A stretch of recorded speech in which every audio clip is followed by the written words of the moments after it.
Hello everyone, welcome to my YouTube channel. Today we will discuss about principles of human development or we can say principles of growth and development. आज हम विकास के सिद्धांतों की बात करेंगे। वृद्धि और विकास के सिद्धांतों के विषय में आज हम चर्चा करेंगे। As we all know that growth and development are different from each other. The growth represents a purely physical sense of a person like height, weight, size, length, etc. We can measure it through pounds, kilogram, meters, inches, etc. We can also say that growth is quantitative in nature. अगर हम वृद्धि की बात करें तो वृद्धि जो है वो मात्रात्मक होती है, उसको हम मात्रा में नाप सकते हैं। जैसे किसी बच्चे का वजन बढ़ना, किसी बच्चे का आकार बढ़ना, किसी बच्चे की लंबाई बढ़ना, ये सब चीज़ें किस में आ जाती हैं? वृद्धि में। On the other hand side when we talk about development, it implies the overall change in shape और structure along with the function of the organ. It is both quantitative and qualitative in nature. Development also called a progressive change, or we can measure it through observation. अगर हम विकास की बात करते हैं तो विकास जो है वो मात्रात्मक और गुणात्मक दोनों होता है, क्योंकि इसमें हम ओवरऑल चेंजेस की बात करते हैं और साथ में फंक्शन भी बदलता है। इसको हम ऑब्जर्वेशन के थ्रू ही मेज़र कर सकते हैं जब आप किसी को ऑब्जर्व करेंगे, क्योंकि जैसे उसके ऑर्गन्स के साथ साथ उसकी स्ट्रक्चर चेंज होने के साथ साथ उसका कार्य भी बदल रहा है। वो क्या होगा? Development. So let's start our topic which is principles of human development और principles of growth and development. There are 7 principles of development or growth and development. First is principle of continuous development, निरंतर विकास का सिद्धांत. As the name suggests, निरंतर विकास का सिद्धांत, continuous development, यानी कि लगातार जो बदलाव हो रहे हैं जन्म से लेके और मृत्यु तक, कॉन्टिन्यूसली जो डेवलपमेंट हो रहे हैं फ्रॉम बर्थ टिल डेथ। जब तक आप सीखना चाहते हैं, जब तक आप जी रहे हैं, तब तक आपका कुछ ना कुछ वृद्धि और कुछ ना कुछ विकास जो है वो होती रहेगी। According to Skinner, the principle emphasizes on the fact that no change occurs in human suddenly. कोई भी बदलाव मानव में अचानक से नहीं होता है। सब जो बदलाव हैं वो धीरे धीरे होते हैं, जिन्हें हम आसानी से नाप सकते हैं या ऑब्जर्व कर सकते हैं। तो कोई भी जो बदलाव है वो यहाँ पर तेजी से नहीं होता है, कॉन्टिन्यूस डेवलपमेंट होता है, धीरे धीरे करके नया विकास होता है। कोई भी बदलाव जो है मनुष्य में वो अचानक से नहीं होगा। Moving on the next slide, second principle is principle of fixed direction of development, विकास की निश्चित दिशा का सिद्धांत। हमने कहा कि जो डेवलपमेंट हो रहा है वो कॉन्टिन्यूस हो रहा है, यानी कि धीरे धीरे लगातार धीरे धीरे वो चीज़ें चेंज हो रही हैं। लेकिन चेंज हो कैसे रही हैं? एक निश्चित दिशा में, ऑन फिक्स्ड डायरेक्शन। जो भी बदलाव होंगे वो एक निश्चित दिशा में होंगे। जैसे कि जब हम ह्यूमन की बात करते हैं तो उसमें जो भी डेवलपमेंट होता है वो हमेशा फ्रॉम हेड टू फीट होता है, हेड टू टो होता है, यानी कि सिर से और पैर की ओर। तो एक निश्चित दिशा में विकास होता है मनुष्य में।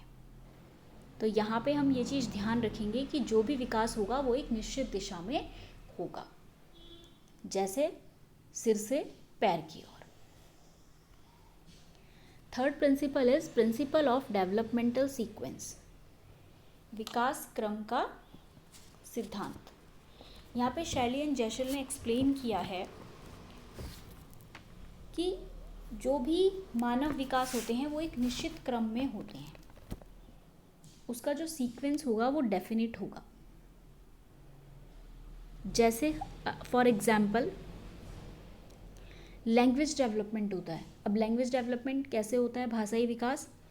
सबसे पहले जब बच्चा जन्म लेता है तो उसकी भाषा क्या होती है, केवल रोना, क्योंकि उसको पता है कि वो रोएगा तो अटेंशन क्रिएट करेगा पेरेंट्स का या उसके चारों तरफ जो भी लोग हैं वो उसकी तरफ देखेंगे। तो उसकी जो लैंग्वेज है, अगर उसको कुछ चाहिए तो वो क्या है, रोना, cry. After that he or she hears the sound of people around him and make effort to imitate the hear sound. जो भी वह क्या करता है, अपने चारों तरफ की आवाज़ों को सुनता है और फिर उनका अनुकरण करने की कोशिश करता है, यानी कि उनको इमिटेट करता है, उनकी नकल उतारता है, उन नकल उतारने का प्रयास वो करता है और उसके बाद वो बोलने का प्रयास करता है। जो शब्द वो अपने चारों तरफ सबसे ज़्यादा सुनता है, अगर वो माँ अपने चारों तरफ ज़्यादा सुन रहा है तो वो माँ ही बोलने का प्रयास करता है। उसके बाद जब वो बोलना सीख जाता है, बोलने के बाद वो लिखना व पढ़ना सीखता है, यानी कि रीड एंड राइट, लिखना और पढ़ना सीखता है। अब इसमें एक चीज़ ये इम्पॉर्टेंट है कि सुनने से पहले बोलना संभव नहीं है, इसीलिए हम इसको क्या कह रहे हैं, एक डेफिनेट सीक्वेंस में होता है विकास, यानी कि एक निश्चित क्रम में हो रहा है विकास। ऐसा नहीं है कि उसने पहले बोलना सीखा और बाद में सुनना। जब तक वो सुनेगा नहीं तब तक वो किसी चीज़ का अनुकरण नहीं करेगा, क्योंकि सुनने के बाद ही वो बोलने का प्रयास करेगा। तो ये एक सीक्वेंस है। सीक्वेंस क्या है, सबसे पहले उसकी लैंग्वेज क्या थी, क्राइंग, रोना। उसके बाद उसने इमिटेट किया साउंड को, फिर उसने भाषा को बोलना शुरू किया और तत्पश्चात उसने लिखना और पढ़ना शुरू किया। तो हम एक सीक्वेंस में चल रहे हैं, पहले रोना, फिर अनुकरण, फिर भाषा का प्रयोग और फिर लिखना व पढ़ना, है ना। ये संभव नहीं है कि वो पहले लिखना पढ़ना सीख जाएगा और बाद में बोलना सीखेगा, ये संभव नहीं है। तो जो भी विकास होगा वो एक सीक्वेंस में होगा, एक डेफिनेट सीक्वेंस में होगा, यानी कि क्रम क्या होगा, सबसे पहले सुनना और फिर बोलना, क्योंकि जो शब्द वो सुनेगा उन्हीं शब्दों को वो बोलने का प्रयास करेगा। It is not possible to teach a child speaking before hearing. ये संभव नहीं है कि सुनने से पहले आप बच्चे को बोलना सिखा दें, है ना। पहले उसको सुनना होगा और उसके पश्चात ही वह बोलना सीखेगा। तो यह है विकास क्रम का सिद्धांत, यानी कि एक डेफिनेट सीक्वेंस में कोई डेवलपमेंट हो रहा है तो वो डेफिनेट सीक्वेंस में ही होगा, पहले सुनना और फिर बोलना। Moving on the next slide, fourth principle is principle of general to specific response, सामान्य से विशिष्ट प्रतिक्रियाओं की ओर। पहले वो हर चीज को क्या करता है, एक ही तरह से देखता है। पहले वो सारे जो उसके रिस्पॉन्स हैं वो सेम होते हैं, लेकिन धीरे धीरे करके वो इन रिस्पॉन्सेज में अंतर करना शुरू कर देता है, यानी कि विशिष्ट प्रतिक्रिया, सामान्य से विशिष्ट की ओर। पहले आप देखेंगे बच्चा हर चीज़ को क्या करता है, अपने मुंह में रखना शुरू करता है, अपने अंगूठे को, या मोबाइल होगा, कोई भी चीज़ उसके हाथ में आएगी तो वो उसको सीधा मुंह में रखने की कोशिश करता है सामान्य तौर पे। लेकिन धीरे धीरे जैसे जैसे वो बड़ा होता है वो समझ जाता है कि केवल खाने की चीज़ों को ही मुंह में रखना चाहिए, है ना। फिर उसको इस चीज़ को समझ जाता है, और वो किस आधार पे होता है, डिपेंड ऑन हिज एक्सपीरियंस, उसके एक्सपीरियंस पे, उसके अनुभव पर निर्भर करता है कि मुझे सब चीज़ों को मुंह में नहीं रखना है। तो इस तरीके से बच्चा जो है वो सामान्य से विशिष्ट की ओर सीख जाता है। Fifth principle is principle of different rate of development, विकास का विभिन्न गति का सिद्धांत।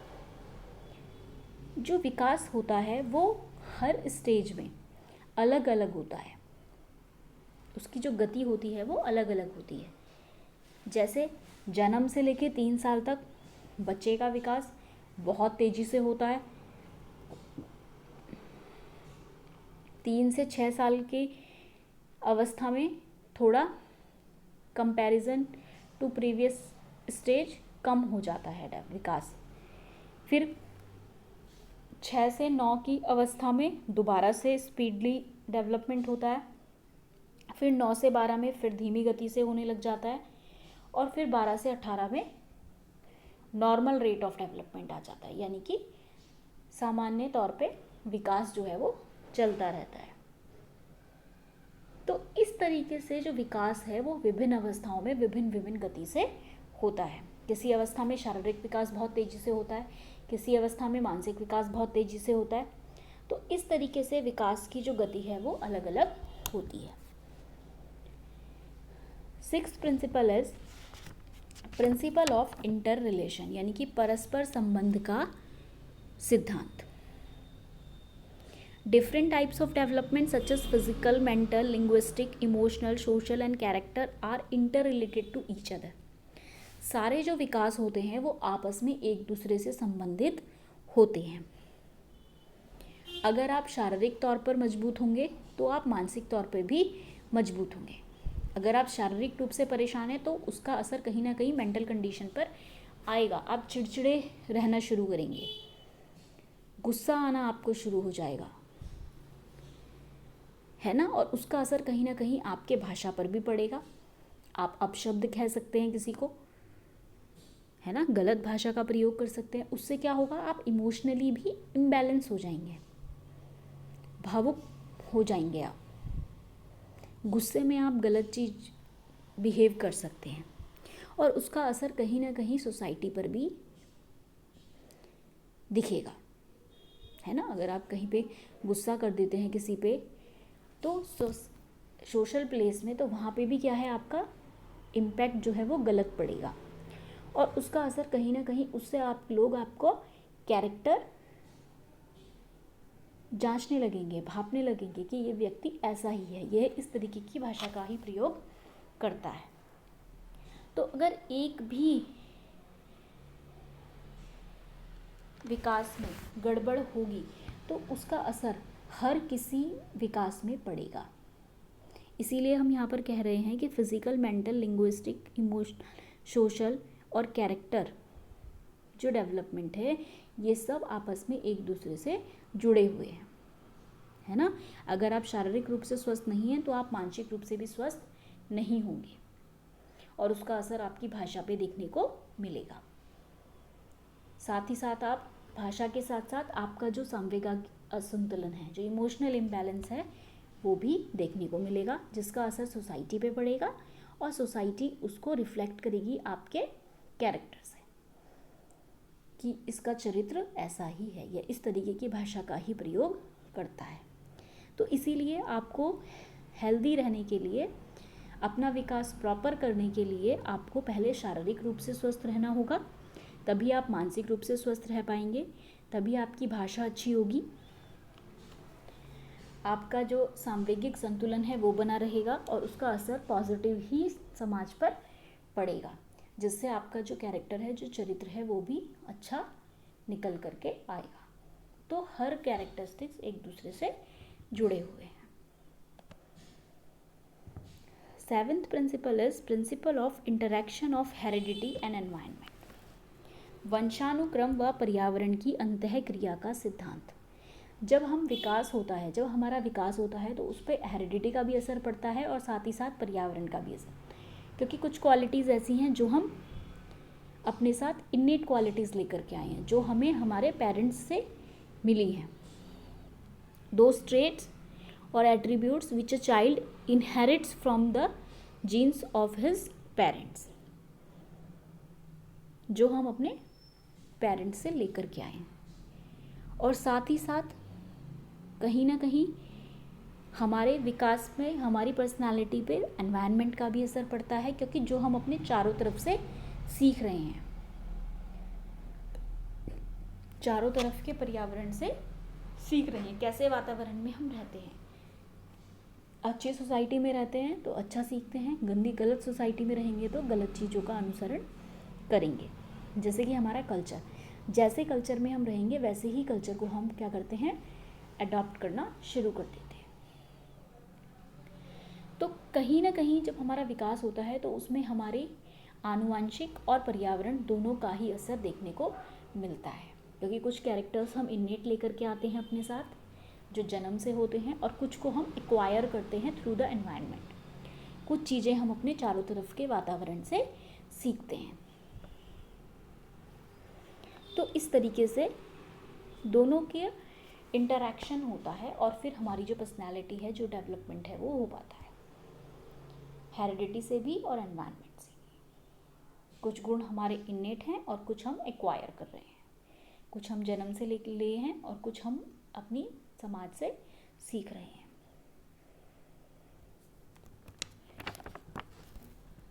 Next is principle of individual difference, वैयक्तिक विभिन्नता का सिद्धांत। इंडिविजुअल डिफरेंस का मतलब है कि हर व्यक्ति दूसरे व्यक्ति से अलग होता है, क्योंकि उसका इंटरेस्ट अलग है, उसका एटीट्यूड अलग है, उसकी एबिलिटी अलग है हर कार्य को करने की। तो हर व्यक्ति का विकास जो है वो अलग अलग तरीके से होता है।